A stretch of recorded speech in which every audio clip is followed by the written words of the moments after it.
Okay, go ahead.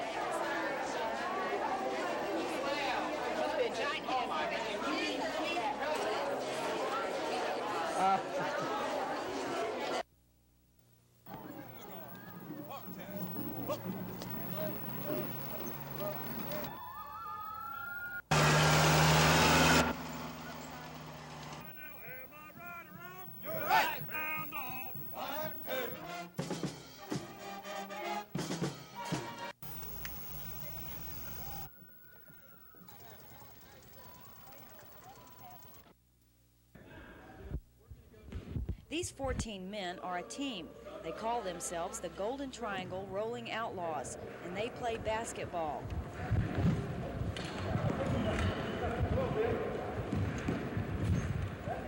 Of course, some of the rules have been changed, and the way the players get around is a little different from regular basketball, but they're good, very good in fact. And today was only their 5th practice. We're new, we're just getting started. We need a whole bunch more people. We've got about 14 people on our team right now, and we've got a few that are in the hospital having surgeries and stuff like that. We still need a whole lot more so we can go into conference play next year and be experienced enough to compete with other teams. They're fouling each other a little bit right now, but they're just kind of feeling it out. Most of these guys are new at it, and we've only got 1 or 2 guys that's ever played before. It's going to be hard for them to learn it, but they're getting real good at it. You know, in the few practices that we've had, everybody has just improved tremendously, and we've got good potential out there. The Rolling Outlaws have challenged Channel 6 News to a friendly game of wheelchair basketball. That game will be played on December 1st in the women's gym at Lamar.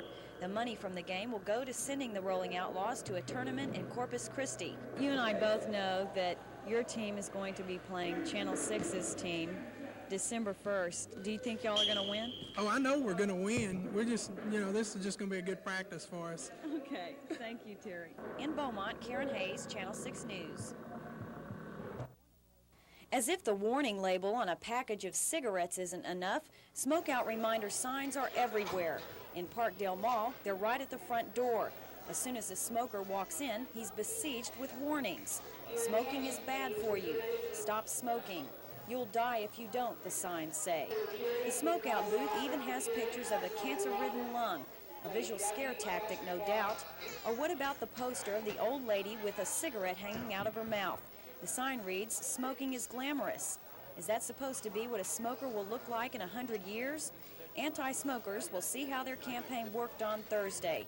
To see how it's working now, though, we asked a few people if they're going to quit for the Great American Smokeout. I don't know. I said I'd like to try.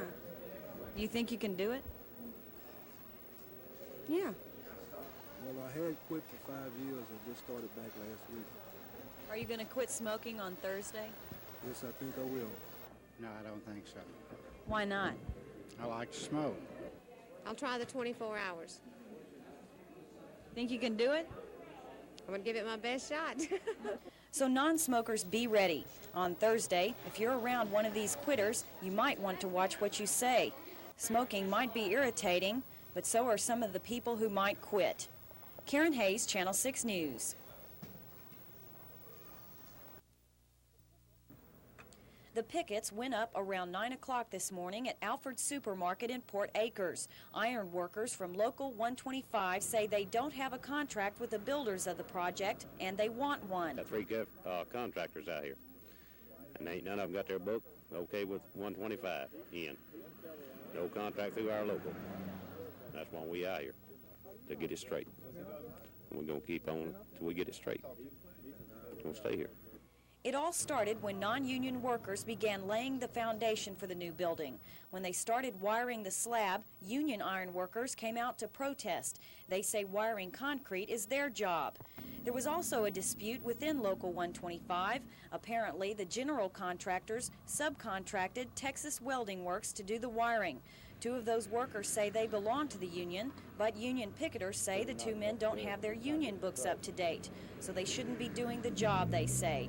Either way, construction on Alfred Supermarket will have to wait until something is worked out. In Port Acres, Karen Hayes, Channel 6 News. This year, for the first time ever, forced busing became a fundamental element in the educational scheme of the South Park School District.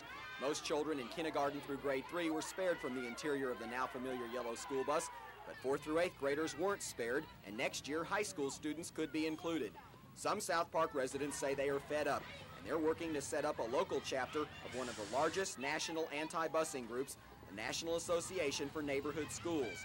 Their efforts are centered in Washington, D.C., and group members say they soon hope to give President Reagan the chance to sign an anti-busing bill. One of the directors of that group says neighborhood schools are their primary concern. Right, so you would disagree with, say, if there was a neighborhood school that because of housing patterns was 80% white or 80% black, you would disagree with busing as a remedy for that. You'd rather there would be a voluntary plan to desegregate? What's wrong with having a school with a ratio of that? People choose to live where they want to because of 2 or 3 factors, economic factors. People buy homes in certain areas because they want their kid to attend a neighborhood school. Why should a judge come in and transport these kids 20 miles across town? Right? There's no reasoning to have a breakdown, a certain percentage. It doesn't improve the educational opportunities for anybody. And so it doesn't make any difference what the background is. Forced busing is not a race issue. It's just the fact that the federal judges are taking away the powers of people to do what they live where they want to and send their kids where they want to. Scott Lawrence, Channel 6 News. More than 70 area educators met today at Amelia Elementary School to hear representatives of 10 publishing houses sing the praises of their kindergarten systems, one of which will be chosen this spring as the standard bearer for the next 6 to 8 years. The Southeast Texas Association for the Education of Young Children is the watchdog for the curriculum which will be implemented in preschools and private school kindergarten classes. All 10 systems incorporate theory and example, allowing teachers to integrate the ideas with an existing teaching plan. Many educators say reading, language, and math skills are declining because we're becoming a passive society. So the system chosen will utilize children as active participants, seeking to build inquisitiveness in the early stages of education. Association President Grace Need says much consideration must be given to each system because it will be utilized for the next 6 to 8 years. So there has to be quite a lot of thought and consideration given to both the content of the system academically for the children, the practicality and feasibility for the teacher in ease of presentation, and then on the durability with some of the systems which will have activities that the children can use and work with, since these do have to last 8 years. At Amelia Elementary School, Scott Lawrence, Channel 6 News. Almost a year ago today, a gas pipeline ruptured on 80th Street in Port Arthur, causing several hundred people to evacuate the area. Eventually, families were able to return to their homes after the company responsible for the break, Independent Refining of Winnie, did some cleanup work. 8 families couldn't go home, however, because of the still highly explosive levels of gas in their homes. Together, they filed a $24 million suit against Independent Refining. Today, before State District Judge Thomas A. Thomas, the 30 people involved settled with Independent Refining without a lengthy trial. After almost a full day of negotiations, the plaintiffs settled for about $1 million in cash to be distributed among them.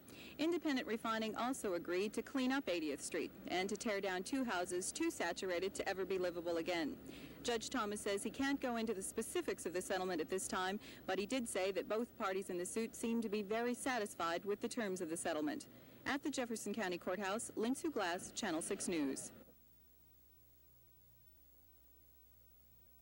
After years of debate, the Port Arthur Customs House is now a reality.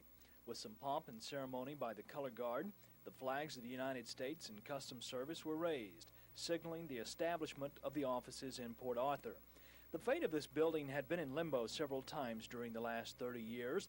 The discussion was whether it would be better to have all of the regional operations in the Houston district or to keep services in Port Arthur.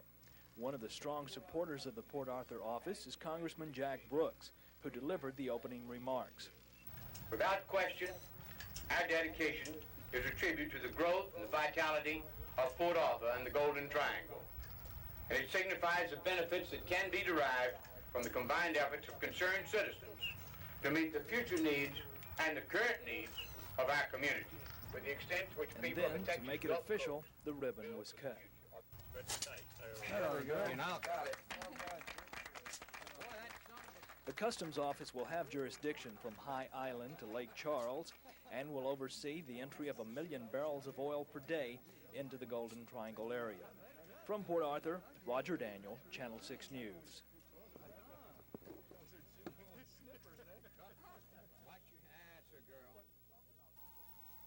When you talk about single-family home construction in Beaumont, you are talking about something that has dropped drastically in the past 6 months.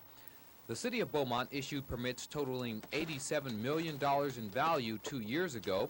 In 1980, that total soared to $134 million, but so far this year, the building permits only add up to $89 million. But the last 3 months has dropped off tremendously, especially in the single-family residence. So on a national average, we would be above everyone else?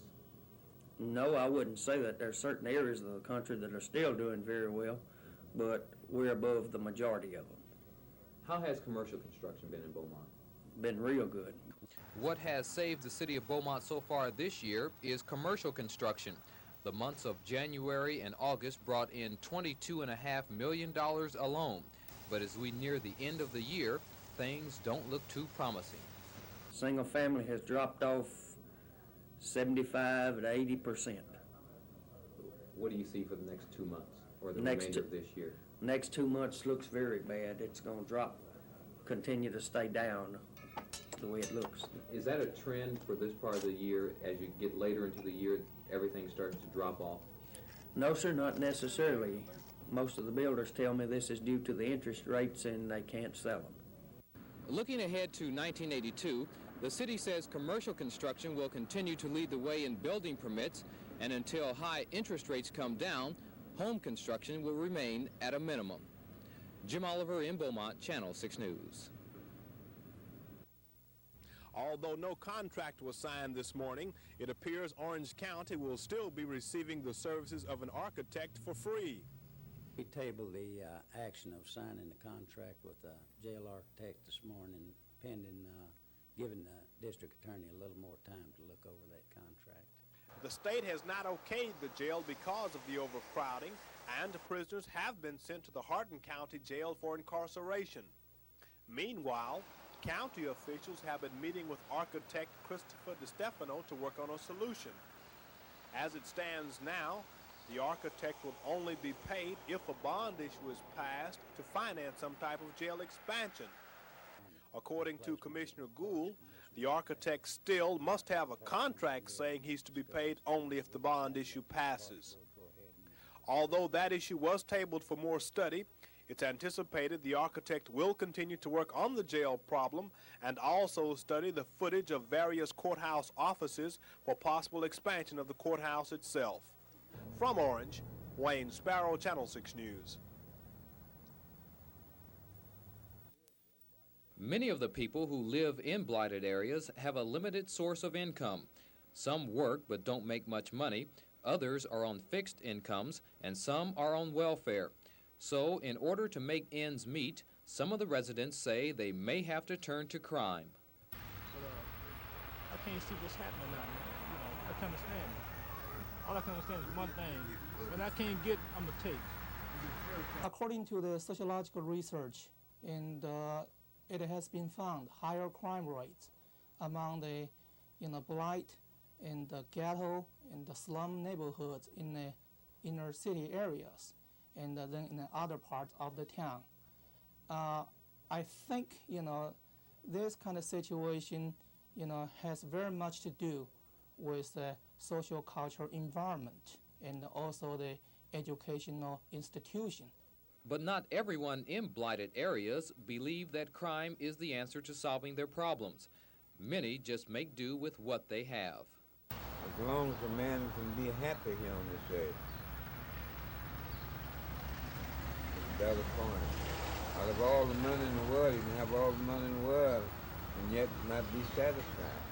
But now, what I'm doing now, I'm doing a little hunting and fishing and picking up cans, aluminum cans, trying to survive. It's been very, very hard, the way society mistreating the people, my opinion. It's hard, man. But life nowadays, partner, you ain't got nothing, you ain't gonna get it. You know, so try to make, what you do, man, is ask the Lord, man, for take care of, your mom and dad until you get on your feet again.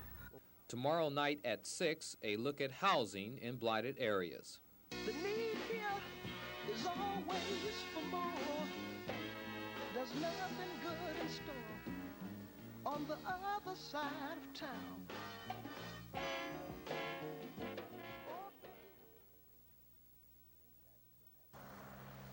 Intex, the natural gas company serving this area, filed for a rate increase on November 6th. The increase would have meant the average residential and small commercial gas user would see rates increased by 5 cents per day, or about $1.50 per month. L.A. Duffy, the district manager for Intex, explains why the company needs the rate increase. We need a rate increase to partially compensate us for the rising cost of inflation, which not only has hit us, but has hit practically every business and individual in the country. We're very conscious of the problems of the low-income and elderly people. Our increase only amounts to about a 5% increase, while the inflation rate has been at about 11 or 12%. And we have tried deliberately to hold our increase down as low as possible. Although the rate increase seems small, the Beaumont City Council voted to suspend it for 120 days. The city says it needs more time to study the increase and by law is required to hold a public hearing before granting such a request. At this time, we don't anticipate having to have consultants hired in the Intex case. Their request for a rate increase amounted to not much more than 5%, and they have agreed to certain terms and conditions that have in the past that we would have applied to the request, and we feel like we can make a necessary audit of the numbers that support their request without the use of consultants. If the city votes in favor of the natural gas rate increase, it won't go into effect until after the 120-day suspension is up, and that won't be until mid-March. Jim Oliver in Beaumont, Channel 6 News. Chemical Row. Orange, Bridge City, or West Orange? Who rightfully owns it, and where should the industrial tax dollars go? Familiar question. In order to come up with an answer, the courts recently said the efforts of both Bridge City and West Orange to get the big tax dollars that now go to Orange will be combined. Now facing a joint lawsuit from the two smaller cities, Orange City councilman went behind closed doors today. There were just so many issues involved until we were unable to make any decision. But we're going to have another meeting to conclude these discussions. Okay, can you go into what some of those issues were? Well, I'm really not at liberty to discuss the issues. City Manager Charles Curry said it's policy not to discuss pending litigation, thus no official comment about this morning's meeting. Others close to the case say, now that the efforts of the two smaller cities have been combined, issues that West Orange was not allowed to submit in its initial suit may be allowed in the joint suit. Sources say the joint suit may present more difficulty to Orange than the two individual suits. The next court battle between Orange, West Orange, and Bridge City over the Chemical Row property is set for January 13th here at the Orange County Courthouse before 128th District Court Judge Pat Clark. From Orange, Wayne Sparrow, Channel 6 News. The citizens group in charge of choosing a consulting firm to study the development of Pleasure Island met for the first time last week. Committee President James Burns said he was pleased with the results of the meeting and with the group's future plans. We made several decisions. Basic among them, though, was to meet with the proposed consulting firms that could help us arrive at a decision with regard to the best use for Pleasure Island. We also agreed to meet, if at all possible, with these potential consulting firms next Friday night at 7 o'clock for a presentation by each, reviewing their capabilities to do the job that we need done. The committee will hear from 5 or 6 firms on Friday. The consultants are expected to talk about the economic impact of future development, the taxing base, and land use planning in general.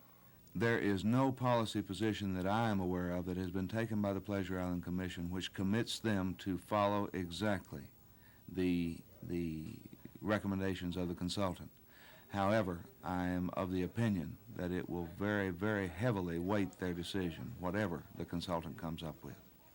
Burns says the chances are good that by the conclusion of Friday night's meeting at City Hall, a final decision can be reached on a consulting group. The task force then has until December 31st to render an opinion to City Council on whether or not industry and recreation can coexist on the island. In Port Arthur, Lynn Sue Glass, Channel 6 News. Americans have become more conscious about our environment and the need to preserve it. Here in Beaumont and the entire Golden Triangle, we are faced with a unique problem. Heavy industry surrounds our area, industry which provides jobs and promotes our rapid growth. Can heavy industry and our parks, trees, and green spaces coexist? That's a question Port Arthur must soon answer. Adequate recreational facilities must exist to ensure our quality of life. Beaumont's Director of Parks and Recreation says the recreational facilities haven't kept pace with the city's growth, particularly in the north and west ends. There is a master plan to equalize that disparity by 1990. But once in place, can recreational areas coexist with industry? A Lamar professor of environmental science says yes. The environment is increasing in cleanliness, it's increasing in its ability to produce wildlife, and its fishing is improving. The sky is clear again. We very seldom ever see any black smoke in the sky. But you say the two can exist in the Golden They Triangle. can exist. They must exist. And I think they will exist. I don't think we'll have any, and I don't think there should be an option. If you opt for one without the other, you naturally, you seem to destroy one and the other also. Dr. Eads says green spaces and recreational facilities are mandatory in an area such as the Golden Triangle to help our environment recover from the effects of heavy industry. But contrary to the thoughts of local industry, Dr. Eads says we're not trying to do away with them, but merely to coexist. Scott Lawrence, Channel 6 News. You find ads like this one every day in your newspaper. They say, lost dog, and they offer rewards. Some rewards are big, too. And that's why people are stealing dogs. I've seen advertisements in the paper. Of course, some of them just say liberal reward, some say a generous reward. I've talked to people that would have given up to $1,500 reward to have had their dog or cat returned to them.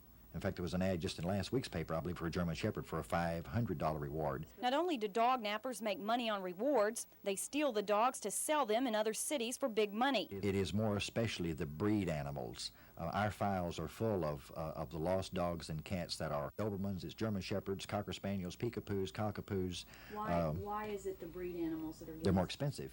They're much more expensive. And there's a pretty ready market for them. It's hard to catch dog nappers. Once the dog's gone, there's really no way to prove it was stolen unless someone saw the thief take it. Dog napping's a crime, though, and the fines and penalties go according to how much the dog is worth. Having an identification tag on your dog isn't enough to keep a dog napper away. The best thing to do is lock him inside of a fence, keep him inside of the house, or better yet, have him tattooed. Many local vets will tattoo dogs and cats. The process is relatively painless, and the tattoo can be applied to the inside leg or inside the lip. If you own a hunting dog, right now's a good time to have your pet tattooed. Hunting season is open, and instead of buying their own, dog nappers might try to steal yours. In Beaumont, Karen Hayes, Channel 6 News.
52-year-old Gene Cornwell, former publisher of the Beaumont Enterprise and Journal, apparently died this afternoon after beginning a flight with his wife from here at the Beaumont Municipal Airport to Dallas.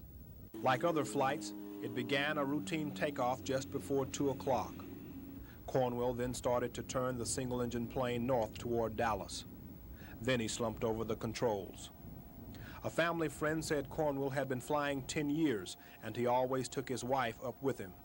She isn't a pilot, but she managed to make an emergency landing. An eyewitness called it a controlled landing. The terminal, I saw it come down about 10 feet above the trees and hit about 150 feet from the spot that it stopped now. It was a pretty controlled landing, considering the circumstances. Mrs. Cornwell was helped out of the plane and police were called. An emergency ambulance rushed to the scene, but it was too late. We managed to do CPR until about a couple minutes before the ambulance came, paramedics. But he was apparently dead then? Yeah, he was. When I started, I couldn't find no pulse. So she thought that he died up in the plane before the crash. Justice of the Peace Wallace McCasson asked that Mrs. Cornwell be taken home, and an autopsy has been ordered. At the scene, one man called it a very sad situation. Another agreed but said, "Thank God Mildred was able to land okay." Wayne Sparrow, Channel 6 News. Land planners and scientists in Beaumont say that in the past few years, the city has returned to the original natural environment of days past. One contributing factor may be that area industries have been in almost daily compliance with pollution standards set by the Texas Air Quality Board and the Texas Water Resources Board. Another important element could be the Park and Open Space Plan adopted by the city last summer. That plan sets goals for the city to meet by the next century, goals which include establishing many neighborhood, community, regional, and special parks, improving aesthetic beauty, distributing green spaces among all neighborhoods, and preserving significant natural areas. Other goals include creating jogging and hiking trails, planning for neighborhood needs, and creating recreational opportunities along the Neches River. What are the benefits to be derived by our community? City planners cite 6 primary benefits: activity space, visual relief from urban development, conserving floodplains and scenic areas, channeling development, defining land use, and attracting business to our area. But can we simultaneously attract business and retain our environment? One Lamar professor says we must. If you have industry, you have the same interface with recreation, such as your golf courses and your parks and other areas that people have to have. It's not a matter of if you want to, you can have it, but people have to get out and run and play. Scott Lawrence, Channel 6 News. This piece of property being cleared is owned by the city of Beaumont. In the near future, a 46-unit apartment complex will be built here. The apartments will be for those people in the low-income bracket. Beaumont Mayor Maury Myers says all systems are go on the proposed housing complex, but there is one thing that is delaying the start of construction, and that's high interest rates. We were really ready to start with 23 units a few months ago. We are in a posture now of having everything ready, but it's the money itself and the interest rates and the cost of money that hold us back right now. The Beaumont Housing Finance Corporation, made up of businessmen, bankers, developers, and real estate people, initiated the affordable housing idea. The proposed apartments will be similar to these. The Department of Housing and Urban Development has endorsed the project, and the city says the housing complex is being kept below 50 units to avoid the low-income government project image. The plan that we've implemented came about as a result of the task force that was called together. At a recent meeting with the HUD people, they're encouraging this. They had asked for us to send them the plans that had been developed by our Housing Finance Corporation for this effort, and as you know, they're trying to involve the private sector more. The Beaumont Housing Authority will manage the complex once it is completed, and the city says the Finance Corporation has already started looking for additional sites on which to build more of the affordable housing. Jim Oliver in Beaumont, Channel 6 News. The holidays aren't too far off. It's the season to be jolly, and many people will stock up on liquor to celebrate the holidays and a new year coming. But for the thousands of industrial workers throughout Jefferson County, the new year may not be a joyous time. The threat of refinery strikes lurks. Gulf Refinery recently announced that in January, 400 employees will be cut back or laid off. One specialist on alcohol says alcoholism cases will probably increase if workers start losing their jobs. And when you have a long strike or you have long periods of layoff, when people are idle, they have to fill this gap with something, and a good majority of them will fill it with drinking. Anytime there's an increase in consumption, there's an increase in alcoholism. The next problem facing the drinker is trying to stop when work finally returns. But without even considering those who may start drinking because of possible strikes, Jefferson County already has an alcoholism problem. Nationally, 1 out of every 10 people have a significant drinking problem. In Jefferson County, the numbers are higher, 1 in every 9. Denton says the increase is due to the county's workforce. We have people that come in from other areas of the country. They don't bring their families with them, and a lot of the workers don't have any place to go when they get off from work, and so they go to bars, they drink to fill this gap in time. Terry Elliott, Channel 6 News. To get help. The proposed Hilton Hotel will be built on this land, which is now being used as a parking lot. Nothing has changed at this location for the past couple of years. A portion of the property still has buildings. Part of the property has been cleared.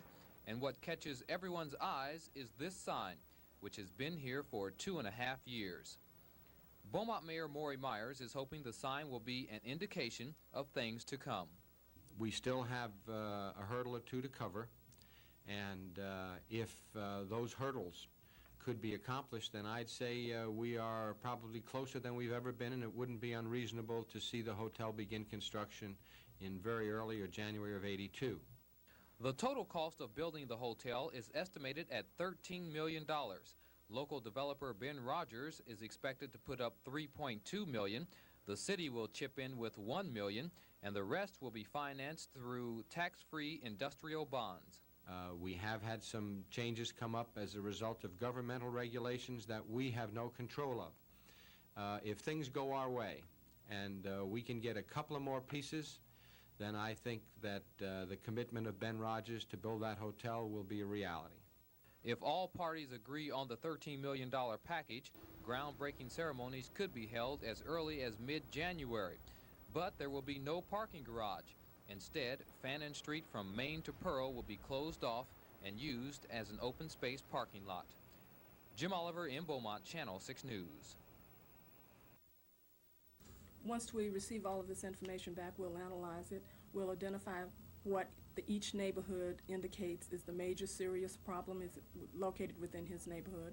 We'll also analyze what specific areas they feel that they need additional services, and then we'll consider that in our budgeting when we get ready to allocate funds for our continuing program years.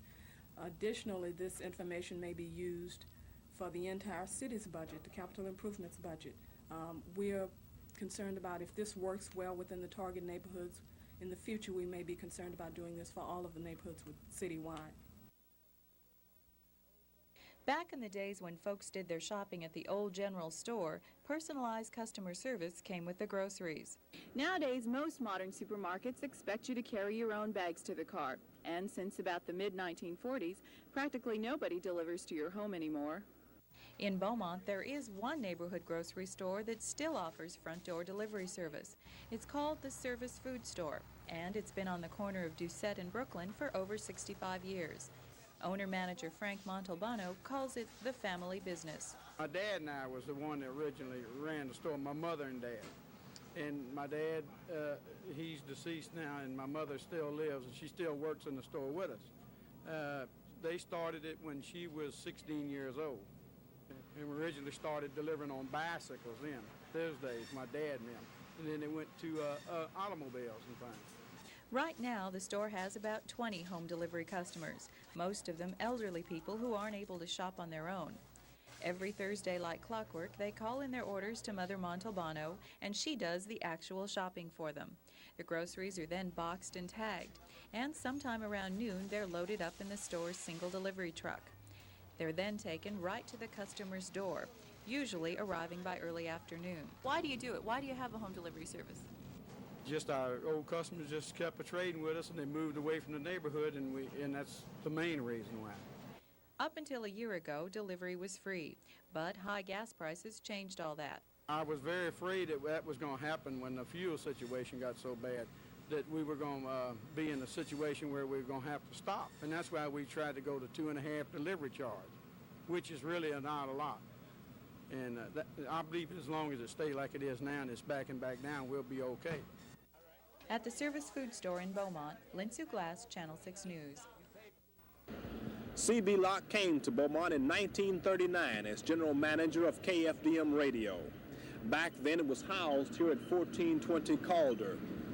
This building and its radio station proved too small to hold both the dream of C. Blakey Locke and the needs of a growing southeast Texas. Sunday, April 24th of 1955, television came to Beaumont.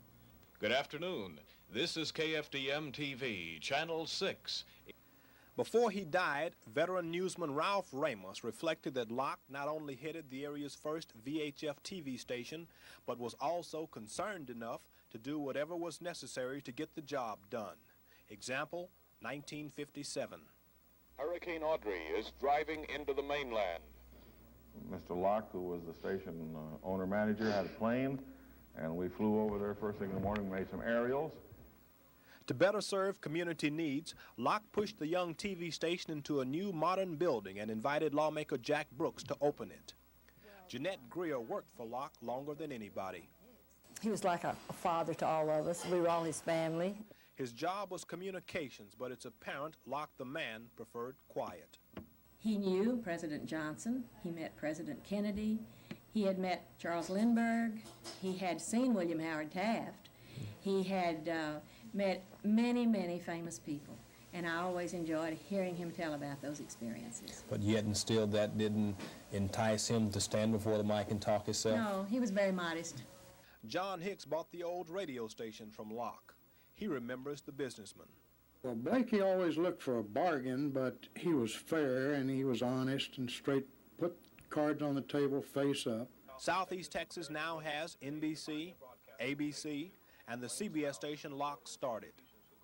KFDM will always be proud that when the pioneer brought TV to Southeast Texas, it just happened to be Channel 6. The real honor, however, belongs to all of the people and broadcasters of Southeast Texas. C. Blakey Locke was buried in Beaumont today, but the televisions he cut on in Southeast Texas in 1955 will always be on. Why? Well, Robert Kennedy said, "Some men see things as they are and ask why. Others see things as they could be and ask, why not?" Wayne Sparrow, Channel 6 News.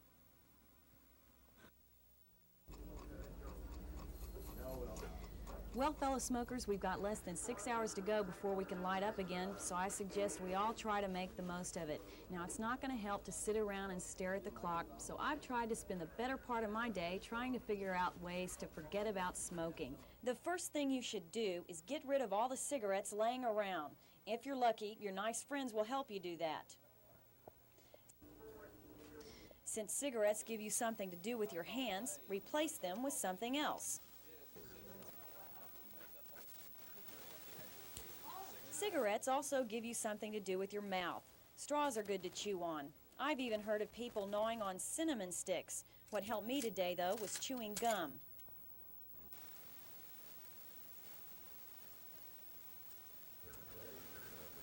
Everyday actions like driving your car, eating, and talking on the phone are good times to smoke a cigarette. So don't drive, don't eat, and let the phone ring off the hook. And again, it always helps to have those encouraging friends around.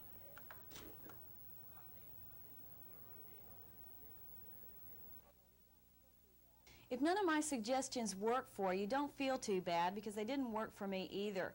But I did find one foolproof method that kept me from smoking a cigarette today. I'd like to be able to explain it to you too, but as you can see, I'm a little tied up right now. Good luck anyway. Karen Hayes, Channel 6 News.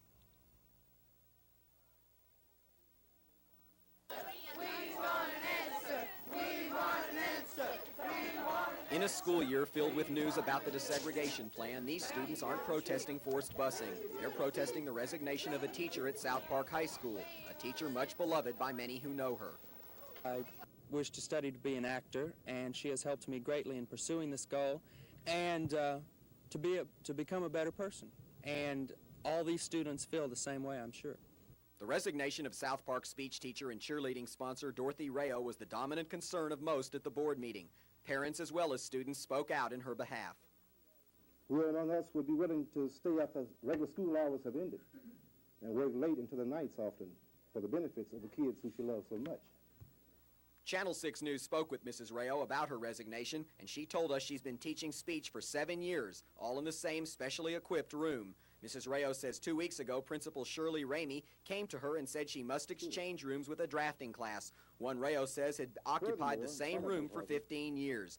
She says the unique and creative nature of her class necessitates the present classroom. She also told us she's received no answers from the principal or administrators as to why she must move. Rayo told us she felt administrators would have called if they wanted her, but they didn't. I'm not paranoid, Rayo told us. I can't believe they're out to get me. Why is this being done? Rayo says perhaps the district feels threatened by the freedom she offers students. We've been told her room is a haven for students, both past and present, who've been touched by her special program. But she harbors no condemnation, only total respect for the principal and administrators. But nevertheless, she felt she must resign. Mrs. Rayo's resignation becomes effective January 1st. However, many of her present students at the school board meeting, as well as hundreds of others that attended her classes over the past 9 years, are hopeful that the ultimate authority, the school board, will act to prevent her departure from South Park High School. Scott Lawrence, Channel 6 News. Completing construction jobs in southeast Texas has taken a big step forward. Members of the Sabine Area Building and Construction Trades Council and the employer associations have announced an agreement to handle job disputes in a new way. Members of the groups met at City Hall to announce the formation of the Sabine Area Jurisdictional Settlement Committee. In the past, construction jobs have been held up because a dispute could stop all work on the construction site. This agreement will change that situation. With the committee, disputes will be settled locally and quickly. The intent of this agreement is to stop the work stoppages, which contributes to low productivity. Members of the committee will come from southeast Texas, people associated with our area's history and our conditions. The Sabine Area Jurisdictional Settlement Committee will consist of 3 delegates from the Sabine Area Building and Construction Trades Council and 3 from participating employer associations. A chairman will be appointed on a monthly, alternating basis between labor and management. With construction work shrinking with the economy, this agreement is looked at as a positive step to keep people in southeast Texas on the job.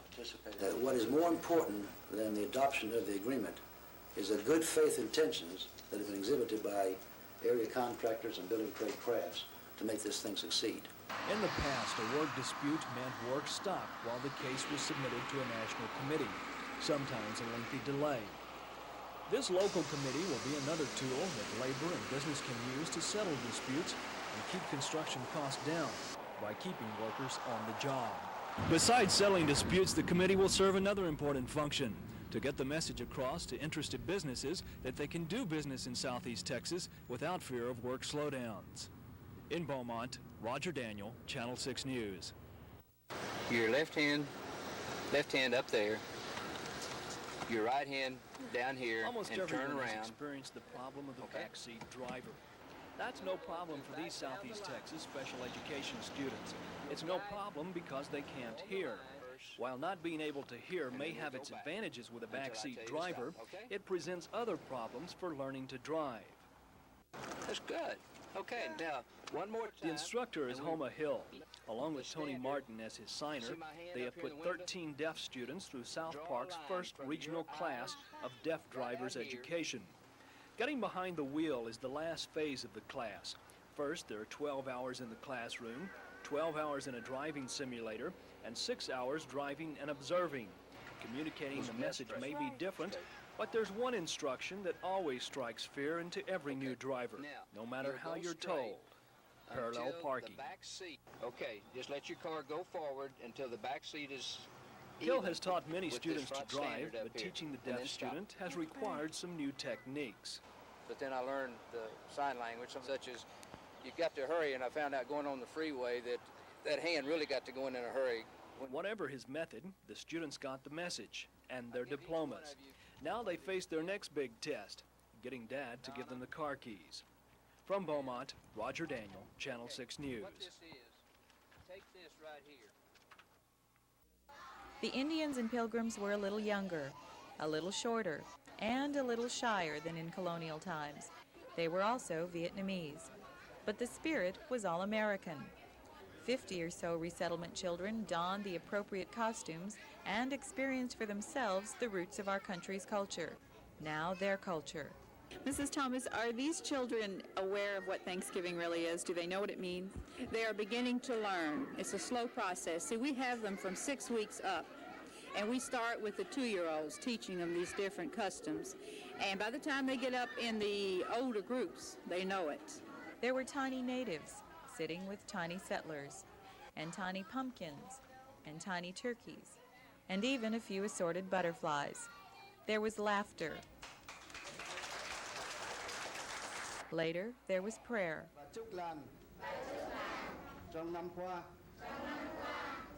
And after it all, there was a feast. I ask them to pray, first of all, to thank God for themselves, for their families, for the lives that God have saved by sending us here, by bringing almost 500,000 Indo-Chinese into this country, and ask them also to thank to be in this country, their new country. At the Resettlement Daycare Center in Port Arthur, Lynn Sue Glass, Channel 6 News. A cool, sunny day in the South Park area. Just too nice a day for children to pass up a chance to play out in the front yard. These kids are foster children. They reside here with Anthony and Diverna Abbott. The Abbotts have 4 other children. 2 of them are also foster children. The Abbotts decided before marriage that their home would always be open to foster kids. Now that we're into the foster parent deal, we enjoy the kids. There's always someone around the house that keeps you active. You enjoy helping them do things just as if they were your own. We hate to use the term foster around the house because whatever one gets, they all get.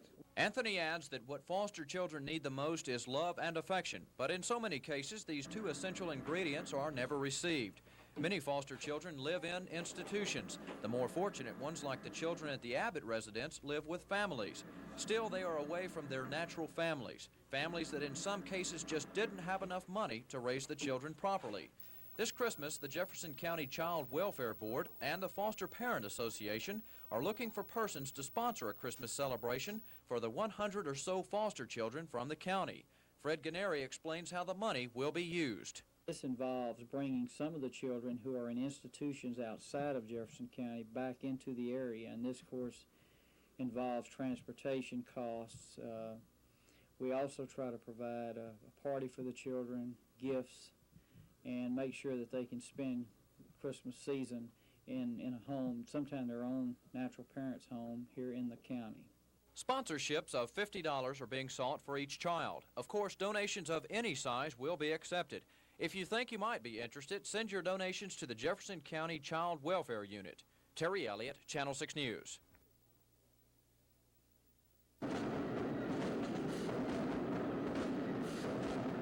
Hebert High School students don't always march to the beat of a different drummer, but when it comes to sports, such as football, they do stand out from the others. The class outfit, or well-oiled machine, as opposing coaches may have come to believe, is beginning yet another quest for the coveted state football title. And tonight's foe couldn't be more auspicious. Last year's state champ, Huntsville. And perhaps memories of last year's loss made today's pep rally just a little more spirited.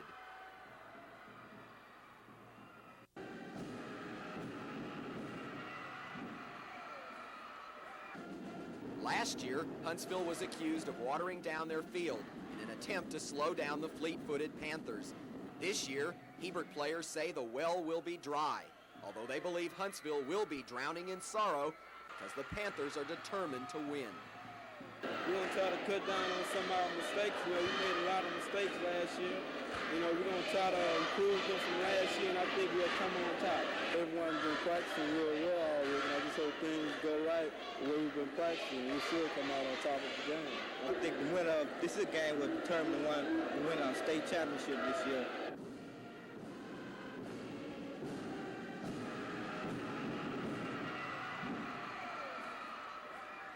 At Hebert High School, Scott Lawrence, Channel 6 News.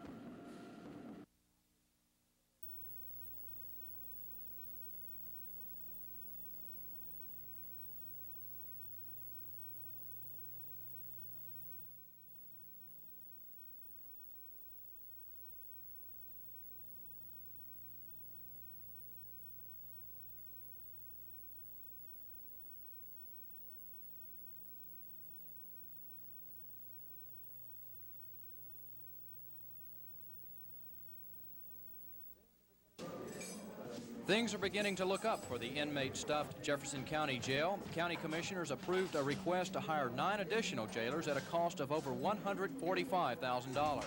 3 will start work December 1st, with the other 6 being added January and February. The Sheriff's Department had originally requested 33 additional jailers to handle the 400-plus inmates. We asked County Judge Richard LeBlanc if still more jailers will be approved in the near future. No, in the meetings and discussions with the sheriff, he and his staff are satisfied that this 9 will alleviate the majority of their problems currently. Of course, they will not solve all of their problems, but the sheriff is willing to work with these 9 people until next budget year. We simply don't have the money for any additional jailers at this point. We then went to Chief Deputy David Hawthorne and asked if the Sheriff's Department really is satisfied with the additional manpower now approved. We're satisfied to this point that this is what they can afford to give us right now, and they have tentatively said they would give us the remaining 24 in their next budget if the need was still there, if the jail population is still up, or if it's greater than what it is now. The next budget year begins October 1982. Hawthorne brought out some additional figures the Sheriff's Department and county commissioners used in determining security needs. The jail isn't as secure as it should be because there should be 4 guards for every 45 inmates. Right now, in most cases, there are only 2 guards. We'll continue to watch for any new developments in the jail's overcrowded conditions and pass them on to you. Terry Elliott, Channel 6 News. Well, the matter of Orange County entering into an agreement with an architect to look into possible courthouse and jail expansion was postponed last week, and it was put off again today. Overcrowded jail conditions prompted Orange County to get architect Chris DiStefano to look for a solution. The architect agreed to begin work at no cost and that he would be due payment if and when the bond issue is passed to finance any proposed jail and also courthouse expansion. The architect asked commissioners for a contract to that effect. A closed executive session was scheduled on the matter after this morning's regular meeting.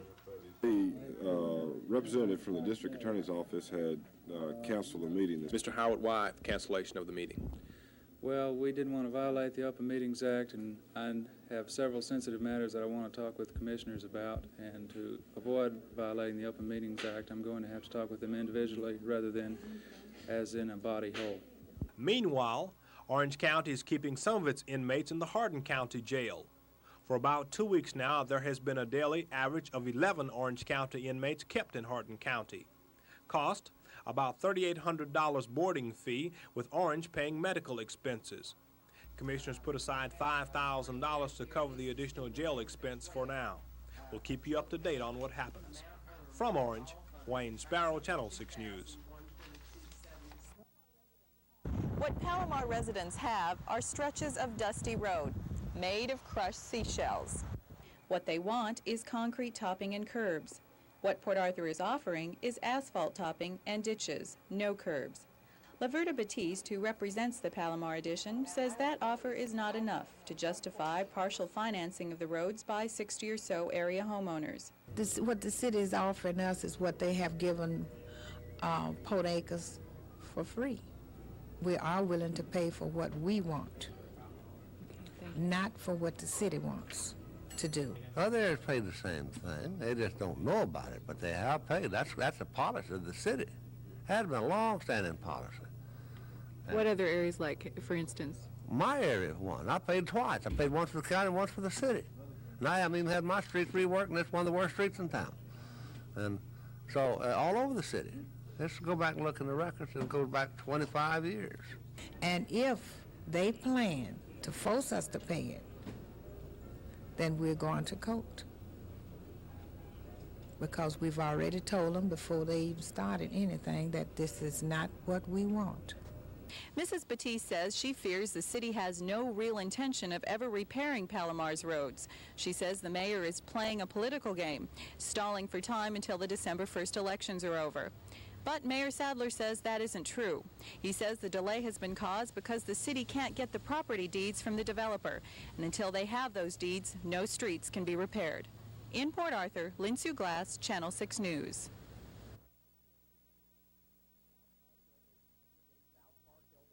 When South Park held their desegregation lottery in mid-August, many parents decried the fact that their children's futures were being decided by ping pong balls. Well, tomorrow, parents will have full control over an issue that will have just as big an impact in determining their children's educational futures in the South Park School District, the $30 million bond issue.